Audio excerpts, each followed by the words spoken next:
Hello everyone, आज हम लोग मिलने जा रहे हैं 2022 batch pass out Jatin Verma से, जिन्होंने पूसा पॉलिटेक्निक से इलेक्ट्रॉनिक्स एंड कम्युनिकेशन इंजीनियरिंग में डिप्लोमा कंप्लीट किया।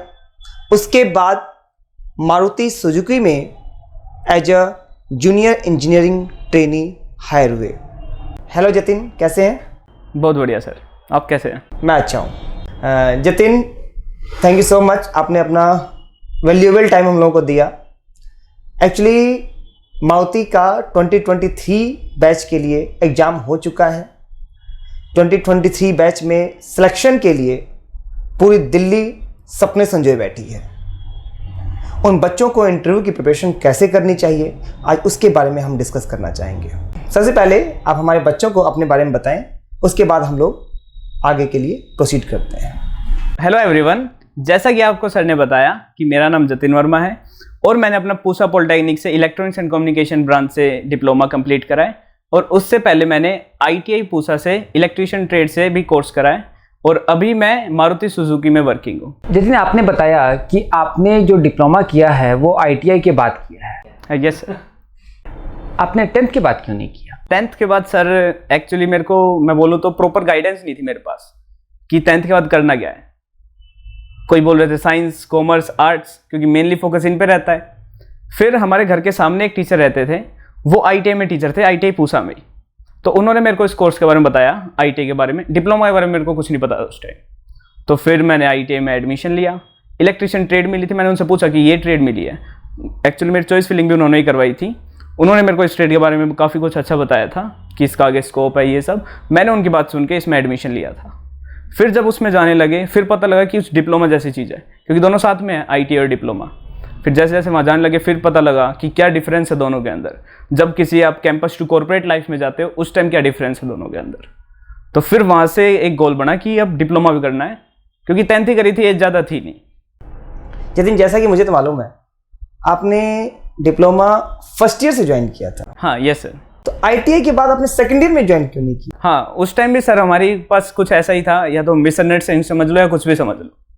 उसमें क्या था कि जो टीचर्स थे वो भी बोलते थे कई बाहर के कि अगर आप ITI के बाद डिप्लोमा करते हैं तो आपका डिप्लोमा 2 साल का होता है, और उस 2 साल में क्या रहता है कि जो भी गवर्नमेंट जॉब की नोटिफिकेशन निकलती है, क्योंकि उस टाइम तो सिर्फ गवर्नमेंट जॉब होता है, तो उसमें हमें बताया गया था कि जो डिप्लोमा मिलेगा उसमें लिखा होगा 2 ईयर डिप्लोमा इन, और नोटिफिकेशन में मेंशन रहता है 3 year diploma in this specific branch होना चाहिए। तो वो नॉलेज नहीं थी, तो हमें लगा कि 3 साल का डिप्लोमा ही ज़्यादा वैल्यूएबल है कंपेयर टू 2 साल का जो हमें मिलेगा ITI वालों को। तो फिर उसकी वजह से मैंने फर्स्ट ईयर को प्रेफरेंस दी थी। तो क्या वास्तव में ऐसा है कि प्रेफरेंस नहीं मिलती है, या फिर? हाँ, वो सर बाद में पता लगा जब एडमिशन ले लिया था कि दोनों की वैल्यू बराबर है। राइट, लेकिन खैर कहते हैं कि अंत भला तो सब भला। Yes sir. लास्ट में मारुति जैसी कंपनी मिल जाए, जिसकी वैल्यू मैं मानता हूँ कि गवर्नमेंट जॉब से भी बहुत ज़्यादा अच्छी है। Yes sir. जतिन, आपकी ITI की जर्नी कैसी है? ITI की जर्नी सर बहुत बढ़िया रही थी, क्योंकि उस टाइम तक कोविड जैसा कुछ नहीं था, सब कुछ ऑफलाइन था। 10th करके कॉलेज में गए थे, मतलब घर से बाहर निकले थे। ठीक, वहाँ पर टोटली प्रैक्टिकल नॉलेज थी। जैसे डिप्लोमा की अगर मैं बात करूँ, यहाँ थियोरेटिकल नॉलेज है, तो वहाँ पर प्रैक्टिकल नॉलेज थी। तो वहाँ पर मेरा प्रैक्टिकल स्ट्रॉन्ग हुआ था, मतलब जो नींव होती है ना, वो वहाँ पर रख दी गई थी टेक्निकल की। फिर उसके बाद जब डिप्लोमा शुरू हुआ, फिर वहाँ पर थोड़ा थियोरेटिकल आया, फिर समझ में आने लगी चीज़ें, दोनों को रिलेट कर पाए। वैसे जतिन, मुझे आपने एक बार बताया भी था कि आप ITI में भी ब्रिलियंट स्टूडेंट थे। Yes sir. और वहाँ भी आपने अच्छा परफॉर्म किया, और शायद मुझे जहाँ तक याद आ रहा है, एक बार आपने बताया था कि ITI में अभी भी आपकी बहुत बड़ी फोटो लगी हुई है। यस सर, रिसेप्शन जो है। रिसेप्शन पर ही है ना? Yes sir. तो डिप्लोमा की कैसी जर्नी रही आपकी? डिप्लोमा की जर्नी भी सर बहुत अच्छी थी। एक्चुअली हमारा जो फर्स्ट और लास्ट सेम था वो ऑफलाइन रहा था, बाकी जो मिड का था वो टोटली कोविड था। ऑनलाइन था, उसको ज़्यादा एंजॉय तो नहीं कर पाए, लेकिन पढ़ाई उसमें भी करी हमने, मतलब छोड़ी नहीं थी। यहाँ कर मिशन की भी जो क्लासेस होती थी, मिशन ऐप लॉन्च हो गई थी कोविड में, वहाँ से हमने क्लासेस ली थी, मैथ्स की, मैथ्स 2 की, और जो फर्स्ट और लास्ट सेम था उसमें पढ़ाई हुई थी ऑफलाइन। अब ये परसेंटेज कितनी है डिप्लोमा में? मेरी सर 85+। जतिन, पूसा ITI की प्लेसमेंट अच्छी है, क्योंकि मेरे बहुत सारे बच्चे वहाँ से निकले हुए हैं, वो लोग बताते हैं कि पूसा ITI की प्लेसमेंट अच्छी है। आपने प्लेसमेंट क्यों नहीं ली? इसका मैं बताना चाहूँगा कि सबसे पहले जो ITI पूसा है वो एशिया की नंबर 1 ITI है, और रही बात प्लेसमेंट की, तो ड्यूरिंग ITI जब मेरा सेकेंड ईयर शुरू हुआ था, 2 साल की ITI थी, तो उसमें मेरी 3 से 4 कंपनियों में प्लेसमेंट हुई थी। 3 से 4 कंपनियों में प्लेसमेंट हुई थी? अरे वाह, क्या बात है। यस सर, मेल भी है उनके हमारे पास। लेकिन जो बड़ी कंपनी थी जिसका नाम मैं बताना चाहूँगा वो थी L&T मोती नगर में था एक ट्रेनिंग सेंटर, वहाँ पर मेरे को जॉब ऑफर हुई थी। मेरी इंटर्नशिप भी ड्यूरिंग ITI, आपकी इंटर्नशिप होती है 2 मंथ की, तो मैंने इंटर्नशिप उसी कंपनी में करी थी L&T में।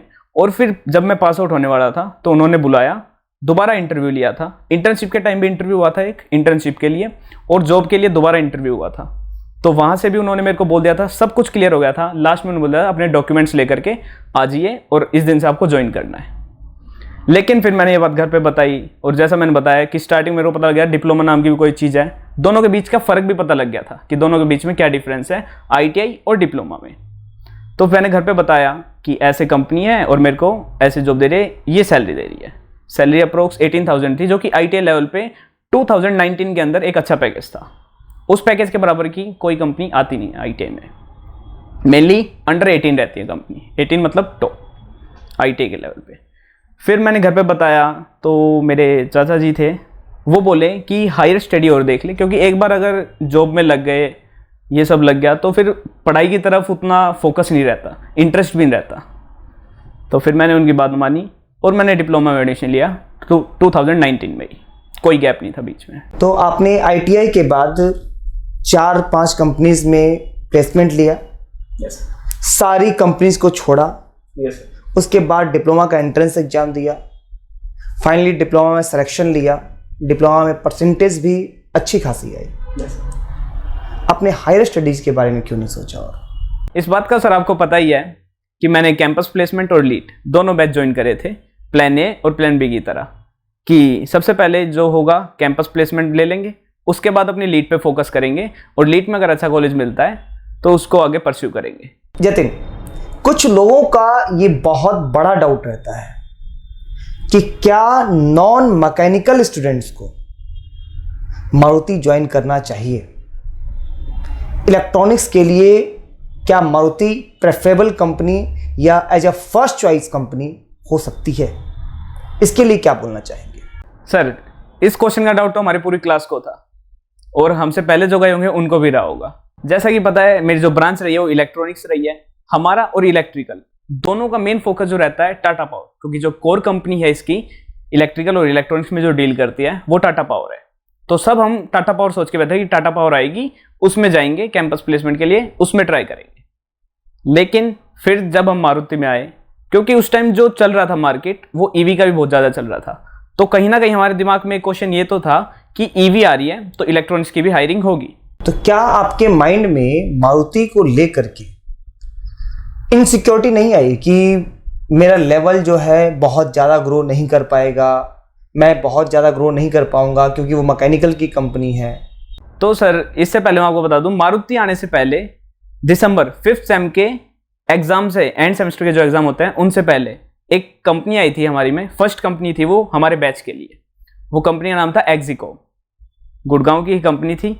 वो उसका जो मेन काम था कोर इलेक्ट्रॉनिक्स का काम था, उसमें मैं बैठा था, उसमें एग्जाम भी दिया था और उसके इंटरव्यू में भी गया था, जो मेरे दोनों क्लियर हो गए थे। मतलब उन्होंने बोल दिया था कि you are hired, offer letter आ जाएगा आपके पास आउट होने से पहले। तो सर, प्लान B तो हमारा सक्सेसफुल हो चुका था, जो कैंपस प्लेसमेंट का था, कि अब हम प्लान A पे फोकस कर सकते थे। तो प्लान A पे फोकस करना शुरू करता, और एक्जिकॉम जो कंपनी थी वो कोर इलेक्ट्रॉनिक्स की कंपनी थी। उसमें जो था DMRC में जो SMPS UPS लगते हैं वो उसी कंपनी के लगते हैं। और मैं अपनी क्लास में, मतलब इवनिंग जो शिफ्ट थी हमारी 60 बच्चों की, उसमें अकेला मैं ही था जिसको एक्जिकॉम कंपनी ने हायर करा था। हाँ, मुझे अच्छे से याद है, और मुझे ये भी याद है कि आप सिलेक्शन के बाद बहुत बच्चों को चढ़ाते थे। बाय द वे, तो एक्जिकॉम में सिलेक्शन हो गया। Yes sir. उसके बाद आप लीड पर फोकस करने लगे, मारुति पर कैसे स्विच कर गए? मारुति पर सर मेरा मेन फोकस था नहीं, मेन फोकस हमारा लीड पे ही चल रहा था। कंपनी आई, फॉर्म आया, मेल तो आई रही थी TPO सर की, तो मेल आई, फॉर्म आया, गूगल फॉर्म वो भरा हमने, फिर उसमें टेस्ट के लिए आया, तो मज़े मज़े में टेस्ट भी दे दिया। फिर आगे देखा तो उसमें भी नाम था लिस्ट में। टेस्ट के बाद इंटरव्यू में, तो इंटरव्यू में चले गए मज़े मज़े में। तब इंटरव्यू में जाके पता लगा कि जो बाकी बच्चे थे वो फिर कह रहे कि यहाँ पर भी सीट लेने आ गया। तो फिर मैंने बताया उनको कि ऐसा कुछ नहीं है कि सीट मिल जाएगी। फिर और जब मैं इंटरव्यू देने पहुंचा तो मेरे को पता लगा कि जो सबसे पहले इंटरव्यू है वो भी मेरा ही है। जब बच्चे और ज़्यादा डर गए मतलब मेरे से ज़्यादा बच्चे डर गए थे। तो जब मैं फिर इंटरव्यू देने गया सबसे पहले मेरा ही नंबर था, क्योंकि तो कुछ आइडिया नहीं था कि किस टाइप के क्वेश्चन पूछे जा रहे हैं रूम के अंदर, किस टाइप का इंटरव्यू चल रहा है, कि जो इंटरव्यूअर हैं वो कैसे हैं। मतलब जनरली होता है जो हमसे आगे गए हम उनसे पूछते हैं कि कैसे क्वेश्चन आए, क्या सब था, लेकिन ठीक था जो भी हुआ। अब यहाँ से हम अपने डिस्कशन को इंटरव्यू की तरफ टर्न करते हैं कि 2023 के बच्चों को कैसे प्रिपरेशन करना चाहिए। जैसे सबसे पहले मैं बिल्कुल बेसिक से स्टार्ट करता हूं। सबसे पहला पॉइंट आता है ड्रेसिंग सेंस। ड्रेसिंग सेंस आपने कैसी रखी हुई थी और सभी बच्चों को कैसा अपना ड्रेसिंग सेंस करके जाना चाहिए। इंटरव्यू रूम में एंटर होने के बाद सबसे पहला जो फर्स्ट इंप्रेशन रहता है आपका वो ड्रेसिंग सेंस से ही रहता है। नंबर 1 ड्रेसिंग सेंस और नंबर 2 पे आती है आपकी बॉडी लैंग्वेज, कि आपके सामने जो चेयर रखी है, इंटरव्यूअर के सामने जो बैठना है, वहां पर आप कैसे जाकर बैठे हो, कि क्या आपकी बॉडी लैंग्वेज होगी। और गेट से लेकर के मतलब रूम जो है इंटरव्यू का, उसके गेट से लेकर के सीट तक आने तक आपका ड्रेसिंग सेंस। तो दोनों जो इंटरव्यूअर को सबसे पहले चीज दिखती है वो ये दोनों चीजें दिखती हैं। तो ड्रेसिंग सेंस सबसे प्रायोरिटी पे है। तो जो ड्रेसिंग सेंस रहता है वो काफी इंपॉर्टेंट रहता है सर। इसमें जो मेरा ड्रेसिंग सेंस रहा था, मतलब मैं भी परेशान था काफी उस टाइम पे कि सर क्या पहन के जाऊं, आपसे पूछा था सर। हाँ बिल्कुल, हम लोगों ने बैठ करके और पूरे टीम ने, जैसे अपने 22 कैंडिडेट्स थे और 22 की 22 मारुति में सेलेक्ट हो गए थे। ये मेरे लिए अपने आप में बहुत बड़ी अचीवमेंट थी। हम लोगों ने बैठ करके डिस्कशन किया था, अपने जितने भी फैकल्टीज थे और इंटरव्यू पैनल के जितने भी मेंबर्स थे, सबने बैठ करके डिस्कस किया था कि किस कैंडिडेट को क्या पहन के जाना है, कैसे बात करनी है। तो मुझे अच्छे से याद है कि आपका ड्रेसिंग सेंस कैसे तैयार किया गया था और आपने कहाँ कहाँ से परचेज किया था, मुझे वो भी याद है। बाय द वे, आप अपने आप से बताइए कि आपका ड्रेसिंग सेंस कैसा। तो मेरा जो ड्रेसिंग सेंस है सर फॉर्मल, जैसा कि इंटरव्यू में पता है सबको फॉर्मल होना चाहिए, लेकिन फॉर्मल में भी सर काफी तरीके हैं। तो उसमें मेरी शर्ट जो थी वो लाइट कलर में थी और जो मेरी पैंट थी वो डार्क कलर में थी। लाइट वाइट शर्ट था और पैंट जो थी वो ब्लैक कलर की थी, फॉर्मल, ना ज्यादा फिटिंग और ना ज्यादा लूज। और शूज जो थे मेरे ब्राउन और बेल्ट भी मेरी ब्राउन थी, उसके ऊपर टाई थी ब्लैक कलर की। और सर जो शेव या फिर हेयर कट की मैं बात करूं तो कई होते हैं जो बिल्कुल शेव प्लेन करके चले जाते हैं। तो ऐसा भी कोई जरूरी नहीं है सर कि बिल्कुल प्लेन ही रखना है, जो आपके फेस पे शूट होता है वो रखना है। अब ये नहीं कि कबीर सिंह की तरह चले जाओ, मतलब थोड़ी लाइट रखनी है, 1 या 2 नंबर तक हो सकता है, 1 या 2। और हेयर कट जो रहेगा जो आपके फेस सूट करता हो वही, ये नहीं कि बिल्कुल मतलब छोटे करवा के चले गए या बिल्कुल लंबे लंबे रख के चले गए। राइट, ये तो बहुत ही इंपॉर्टेंट बात बताई आपने। आपने क्या किया था, आपने क्लीन शेव किया था या फिर मैंने सर क्लीन शेव नहीं करा था, लाइट शेव रखी थी मैंने 1 नंबर में। और हेयर कट जो था नॉर्मल मैंने करवा लिया था कि जो मेरे फेस पे सूट करता हो। तो ये तो हमारी रही ड्रेसिंग सेंस के बारे में। अभी आपने बोला बॉडी लैंग्वेज के बारे में, तो बॉडी लैंग्वेज के बारे में आप क्या बॉडी लैंग्वेज सर एक ऐसी चीज है कि जैसे आप रूम में एंटर करोगे तो उनको पता लग जाएगा उसका कैसा रवैया है, वो भी वहां पे पता लग जाता है कि आपकी पॉजिटिव है या नेगेटिव है। मतलब शोल्डर जो रहने चाहिए ठीक पोजीशन में रहने चाहिए, ये नहीं कि बिल्कुल लूज हो या बिल्कुल टाइट हो। और जो आपकी वॉकिंग होनी चाहिए वो भी एक प्रॉपर स्टेप आपको लेने हैं, ये नहीं कि काफी ज्यादा लेने हैं या काफी कम लेने हैं। तो जो भी रहेगा काफी ठीक, मतलब नॉर्मल रहेगा, ये नहीं कि हाँ इतना ये वो कुछ हिसाब किताब नहीं, नॉर्मल चलो। शोल्डर अपने ना ज़्यादा डाउन रखो ना ज़्यादा अप रखो, जाओ। और वहाँ पर एक चीज़ जो रहती है कि आपने बताई थी सर मेरे को कैंपस प्लेसमेंट के दौरान कि चेयर पर जाके बैठना नहीं है, डायरेक्ट जाकर के वहाँ पर सबको विश करना है। और विश करते टाइम जो भी सामने पैनल में जितने भी मेंबर्स बैठे हैं एक विश बोलनी है और सबको कवर करना है। मतलब जो आई कॉन्टैक्ट होना चाहिए वो उन सब के साथ होना चाहिए। अगर आपको मॉर्निंग में इंटरव्यू हो रहा है तो गुड मॉर्निंग बोलते टाइम सबके साथ आई कॉन्टैक्ट करना है। और जब तक सामने वाले ना बोल दें सिट के लिए, बैठने के लिए, जब तक बैठना भी नहीं है। सीरियसली आपने बहुत इंपॉर्टेंट बातें बताई ड्रेसिंग सेंस के बारे में और बॉडी लैंग्वेज के बारे में। इंटरव्यू से पहले सबको डर लगता, जब एंट्री कर रहे होते हैं, जब हमारा नंबर आना होता है तो उस टाइम सबको डर लगता है। Yes sir. उस टाइम में अपने दिल की धड़कनों को संभालने के लिए कैंडिडेट्स को क्या करना चाहिए? दिल की धड़कन तो क्या संभालनी चाहिए सर, क्योंकि हमें अपने दिमाग को या हमारे मन को जो भी ये बोल के रखना चाहिए कि अंदर जो लोग बैठे हैं वो भी ह्यूमन बीइंग है हमारी तरह ही। वो हायर करने के लिए बैठे हैं, कोई कमी वगैरह निकालने के लिए नहीं बैठे हैं। होएगा तो भी ठीक है, नहीं होएगा तो हमें पता लगेगा कि कहाँ कमी रही। और मैं इससे पहले एग्जीकॉम का भी इंटरव्यू दे चुका था, तो मेरे को ज़्यादा दिक्कत तो थी नहीं इंटरव्यू में कि होगा जब भी ठीक है, नहीं होगा तो भी ठीक है। मतलब हो जाता है तो ऑफकोर्स बहुत ज़्यादा अच्छा है, लेकिन नहीं होता तो एग्जीकॉम थी और लीड की प्रिपरेशन भी चल रही थी मेरी, तो इस वजह से मेरे को जो डर था वो थोड़ा कम था। और सर फिर भी मतलब अगर कोई फर्स्ट टाइम इंटरव्यू दे रहा है तो उसमें हमें क्या करना चाहिए, इंटरव्यू रूम में एंटर करने से पहले 1-2 सिप वाटर की ले ले। ठीक, कई मैंने देखे थे जो, अगर मैं ड्रेसिंग सेंस की बात करूं, मेरे ही क्लास के कुछ बच्चे जींस पहन के आ रखे थे, जींस पहन के आए थे, और फिर इंटरव्यू में जब अंदर नर्वस हो रहे थे तो पानी के लिए भी जो इंटरव्यू ले रहे थे, जो मतलब पैनल था, उसी को बोल रहे थे कि सर प्यास लग रहा है या नर्वस हो रहा हूँ। तो मतलब ये चीज़ें हमें शो नहीं करनी चाहिए, वो हमारी नेगेटिविटी को दिखाती है। अच्छा जतिन, मुझे एक चीज़ बताइए, बच्चों का एक डाउट और रहता है कि बच्चों को अपना इंटरव्यू हिंदी में देना चाहिए या फिर इंग्लिश में देना चाहिए, या फिर उनको बाई लैंग्वेज रखना चाहिए? तो सर मेरे हिसाब से जो इंटरव्यू होना चाहिए वो बाई लैंग्वेज में होना चाहिए। स्टार्टिंग में जो इंट्रोडक्शन होता है जब इंटरव्यूअर को हम देते हैं तो वो इंग्लिश में रहना चाहिए। जैसा कि आपने कैंपस प्लेसमेंट में हमें तैयार करवाया था, तो वो तो हमारे टिप्स पे था और मेरी तो प्रैक्टिस भी हो चुकी थी एग्जीकॉम में। तो जब मैंने वहां पर इंटरव्यू दिया तो इंट्रोडक्शन मेरा इंग्लिश में रहा, फिर जैसे जैसे टेक्निकल क्वेश्चन पे आए तो इंटरव्यूअर खुद हिंदी में पूछ रहा था, क्योंकि वो हिंदी में पूछ रहा है तो वहां पर मैंने भी हिंदी में आंसर दिया। जहां पर इंग्लिश का क्वेश्चन आ रहे थे मैं इंग्लिश में भी आंसर दे रहा था, तो बाई लैंग्वेज मेरा इंटरव्यू चला था। यदि किसी को मतलब अगर ज़्यादा डिफिकल्टी और इंग्लिश बोलने में, तो वो हिंदी में बोल सकता है, तो इंटरव्यूअर उसमें जो जितने भी क्वेश्चन आंसर होंगे वो हिंदी में लेंगे। मतलब ऐसा कोई प्रेशर नहीं है कि इंग्लिश में। जतिन, अगर हम लोग इंटरव्यू में टेक्निकल राउंड की बात करें तो कौन सा सब्जेक्ट सबसे इंपॉर्टेंट होता है?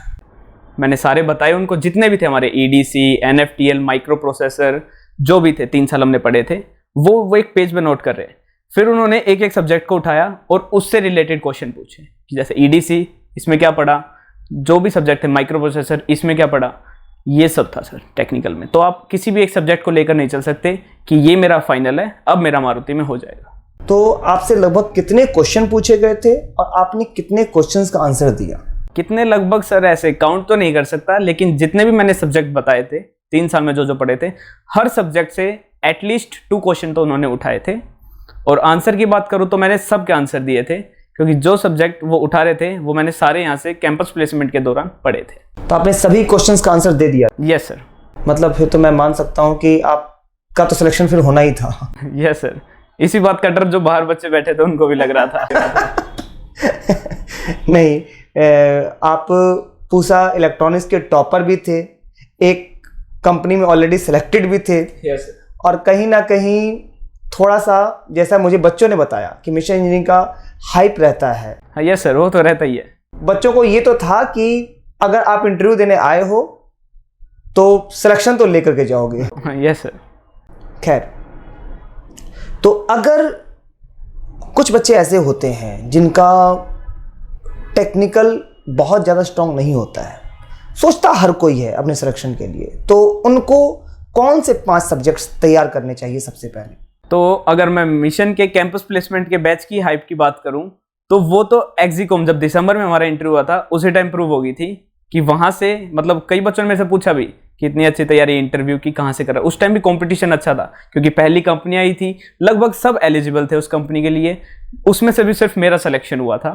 दिसंबर में ही उसका रिजल्ट आ गया था, तो हाइप तो वहां पर हो गया था कि जो हाइप है वो रियल हाइप है। और सर अगर मैं बात करूं कि किसी के अगर सब्जेक्ट जो हैं वो ज़्यादा क्लियर नहीं है सारे, तो वो क्या कर सकता है कि जितने भी सब्जेक्ट हमने पढ़े हैं, क्योंकि हम कहीं से भी कुछ भी छोड़ के नहीं जा सकते कि ये तो पूछेंगे ही नहीं, जो भी हमने 3 साल में पढ़ा है, जितने भी सब्जेक्ट पढ़े हैं, सबका हमारे पास एक ब्रीफ और ओवरव्यू दोनों चीज़ें होनी चाहिए। ब्रीफ ओवरव्यू होना चाहिए। तो इसमें क्या हो सकता है कि जितने भी सब्जेक्ट हमने पढ़े हैं ड्यूरिंग डिप्लोमा 3 साल के दौरान, या जिस टाइम कंपनी आई है उससे पहले जितने भी सब्जेक्ट पढ़े हैं, सबका हमें नॉलेज रहनी चाहिए। नॉलेज बेसिक नहीं, ठीक ठाक नॉलेज होनी चाहिए, क्योंकि कंपनी वाले देखते हैं कि 3 साल आपने जब इस कॉलेज को या इस कोर्स को दिए हैं तो आपने कितनी नॉलेज वहाँ पर गेन करी है। और जो अगर मैं बात करूँ कोविड था, ऑनलाइन क्लासेस थी, मिशन इंजीनियरिंग था, तो मैंने कैंपस प्लेसमेंट ज्वाइन करा था। टेक्निकल यहाँ पर भी मेरा हो रहा था अच्छा, तो यहाँ से भी मेरा टेक्निकल जो है वो काफ़ी स्ट्रॉन्ग हुआ है और जो मेरे को इंटरव्यू में हेल्प करा है टेक्निकल राउंड। और सर अगर मैं नर्वसनेस की बात करता हूँ जो इंटरव्यू रूम के अंदर रहता है, तो यहाँ पर कैंपस प्लेसमेंट के दौरान जो भी हमारे मॉक इंटरव्यू हुए थे, नर्वसनेस तो वहीं से हट गई थी। आप इतनी अच्छी तरह से प्रिपेयर्ड थे कि जब भी आपका इंटरव्यू लिया जाता था, हम लोगों को खुद जो भी पैनल में बैठते थे ऐसी फीलिंग आती थी कि अगर कंपनी को एक कैंडिडेट भी लेना है ना तो will be Jatin Verma. Thank you. हाँ, हम लोग आपस में डिस्कशन करते थे जब भी क्लास के बाद या इंटरव्यू मॉक इंटरव्यू के बाद कि किसका अच्छा रहा, किसको कितने पॉइंट दिए जाएंगे। तो मुझे याद आ रहा है कि 10 में से 8 पॉइंट से नीचे तो कभी आपको दिया ही नहीं हम लोगों ने। Yes sir. तो ये सारी बातें तो हुई हमारी टेक्निकल राउंड से। आपको क्या लगता है कि एचआर किन चीज़ों के ऊपर फोकस करती है? एचआर की अगर मैं बात करूँ तो काफ़ी चीज़ों पर फोकस रहता है उनका। वो साइड में बैठ के चुपचाप ऑब्जर्व करते हैं सारी चीज़ों को, जो कि आपने मेरे को मॉक इंटरव्यू के दौरान भी बताई थी। जो 10 में से 8 आते थे, जो मेरे 2 मार्क्स कटते थे, वो इन्हीं चीज़ों में कटते थे कि जिस टाइम पे इंटरव्यू पूरा हो गया, क्वेश्चन आंसर हो गए, आपने काफ़ी अच्छे से आंसर भी कर दिए, लेकिन जब आप खड़े होकर चले वहाँ सर इंटरव्यू देके सबको थैंक यू बोल के, जब आप वहाँ से चलेंगे तो उस टाइम भी जो आपकी बॉडी लैंग्वेज रहनी चाहिए वो काफ़ी पॉजिटिव रहनी चाहिए। जैसे आप एंटर हुए थे वैसे आपका एग्जिट होना चाहिए, और चेयर जो आपने सरकाई थी बैठने के लिए पीछे की साइड, उसको वापस से आगे कर देना है। और अगर मैं सिटिंग पोर्शन की बात करूं तो जो सिटिंग पोर्शन होना चाहिए वो प्रॉपर 90 डिग्री होना चाहिए, आपके पैरों का भी और आपकी कमर का भी, और हाथ आपके सामने रहने चाहिए। हाथ दोनों ऐसे जुड़े हुए नहीं होने चाहिए या कुछ भी और कहीं ध्यान नहीं होना चाहिए। Thank you so much Jatin. मुझे ऐसा लगता है कि 2023 के बैच में ही नहीं, आगे आने वाले जब तक मारुति प्लेसमेंट लेगी तब तक आपकी ये बातें बच्चों को बहुत फायदा देंगी। और मुझे ऐसा लगता है कि शायद सारे क्वेश्चंस का बच्चों को जवाब मिल गया होगा। जिन क्वेश्चंस के लिए बच्चे इधर उधर भटकते हैं, वो सारे के सारे आपकी बातों से, आपके गाइडेंस से उनको पता चल गया। यस सर, ये चीज़ जो आप कर रहे हैं काफ़ी अच्छी कर रहे हैं। जिस टाइम आपका कॉल आया कि आप इंटरव्यू कर रहे हैं, पहले की वीडियो देखी है जो नितिन और बाकी सेलेक्टेड बच्चे गए हैं जो हमारे सीनियर रह चुके हैं, तो उस टाइम हमें भी काफ़ी परेशानी होती थी कि किससे पूछें, कैसे क्या होगा। एग्ज़ाम हो चुका है, एग्ज़ाम में क्या रहेगा पैटर्न, वो तो हो चुका है। एग्ज़ाम तो सर ने बताया कि हो चुका है अब का। तो अब बात आती है इंटरव्यू की। तो हम भी काफ़ी परेशान थे, कॉलेज से बात करनी, सीनियर्स से कि किसका इस कंपनी में सिलेक्शन हुआ है, क्या कुछ रहना है, तो उनको बार बार कॉल करना, परेशान करना, वो भी कहीं ना कहीं इरिटेट हो जाते थे। बोले या ना बोले वो एक अलग बात है, लेकिन परेशान तो हो ही जाते थे वो भी। लेकिन अब जो आप ये कर रहे हैं सर, काफ़ी अच्छा कर रहे हैं कि वीडियो देखी, पता लगा क्या क्या रहेगा, और फिर थोड़ा कॉन्फिडेंस आता है। Thank you so much Jatin.